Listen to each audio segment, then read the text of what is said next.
President Trump is off the mark. If you recall, when this group of nations came together after the Asian financial crisis, South Africa was there as a founding member. And therefore, South Africa, it was intentional to have South Africa on the table as a gateway to Africa. And at that time, the president was Thabo Mbeki.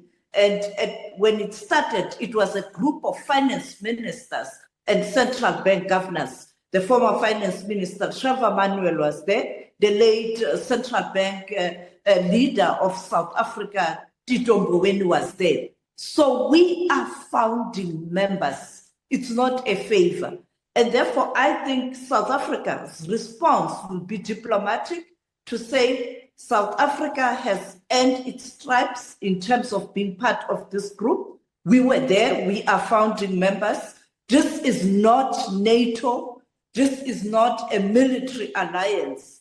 And therefore, it's a group of interest parties, people who have decided to come together, to work together, and to collaborate in terms of ensuring that they do deliver better life for their own citizens, working with other nations. It's voluntarily.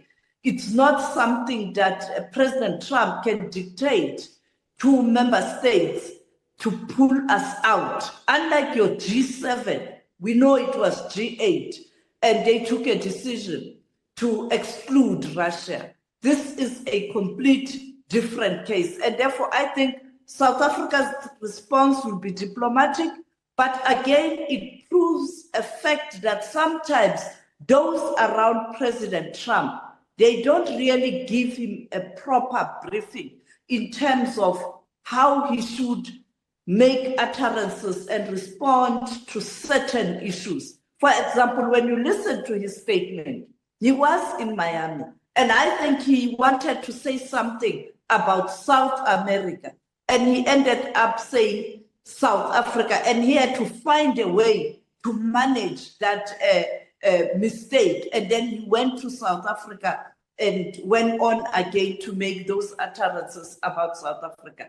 The G20 is going to continue with or without President Trump. Well, he says Trump can't force G20 members to pull South Africa out of the group. International correspondent Sophie Mokoena, who we are founding members, this is not NATO. G20 is going to continue with or without Trump. So basically, one will ask, who is she? Well, that is Sophia Mokoena, former international news editor at the SABC News.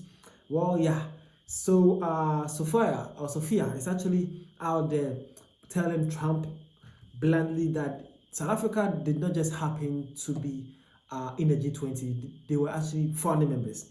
They were part of the whole conversation of the G20. So man cannot actually call for South Africa to be moved from the G20 just like that, though. They need to learn their history and they need to understand the geopolitical world better. That is her thanks to Donald Trump and his people, mostly Marco Rubio and his Vice President J.D. Vance, on the whole conversation right here. Well, this is when she said this and how she boldly articulated her speech and how she addressed the issue. So, you know, it's a free world, it's the internet. Everybody has the right to share their point of view, though. So let's see how some people do the news. And you, my friend, also, you can also share your point of view. Let's see where you stand. Bro says a stupid savage can't get into her thick school. US is opting out because of SA's severe racism and human rights abuses. Why must America feel obligated to visit a tourist country, a state in the form of SA's South African National Congress? This one, sorry for the insult, though. I was supposed not to read it, though. So basically, he's saying that USA is actually not actually hating South Africa, but they're actually trying to let you guys know that the 144 BEE laws is actually racism and it's also human rights abuses. And he said that is what US is actually fighting for. Hopefully that change. That is what he's actually trying to say, though. So basically, he's not happy, and he said that no need for US to sit down with he says that a terrorist organization called the ANC. Wow, that's it. That is what happened. Again, bro says Sophia about this G20 membership. It's like joining a neighborhood watch because you want to keep the streets safe, but then your neighborhood turns into a crime-ridden crowd mess. South Africa, with its founding member status, is like that neighbor who insists you were there, you were here first, and this isn't a gang alliance. Sure, But when your streets are also so dangerous that even the watchdogs are afraid to patrol, maybe it's time to question if you are still part of the solution or part of the problem. G20 is going to continue with or without Trump, maybe, but when your country ranks 82 out of the 180 on the corruption perception index and has one of the highest murder rates in the world, perhaps Trump has a point about re-evaluating who gets to sit at the table. It's not about forcing anyone out, it's about ensuring that the neighborhood watch isn't just a front for the very crimes it's supposed to prevent. So while you probably declare you are founding members, maybe consider if your foundation is still built on quicksand. Wow, that's a well-articulated piece right here. Well, hopefully she's seeing this and hopefully she have actually seen what you're talking about though. Again, bro says Sophia, she's the most uninformed and ignorant person to be speaking. Oh, why are you saying that to her? Again, says I just leave this thing of G20, we are part of BRICS. Well, South African actually said, why are we still wasting our time with this G20 though? We should now concentrate on the BRICS and leave the G20. Well, my friend, you have a point, but mostly almost all the the BRICS countries are also part of the G20. G20 have Brazil, they have China, they have Russia, they have Indonesia, bro. It's like all the BRICS countries are all still in the G20. So why does South Africa actually especially want to left the group? It's not that simply put, okay? Again, this one says that you didn't mind your words. Mama Sophia, this is brilliant, and I wish Ramaphosa had the balls to alter such words in response to rants by Trump.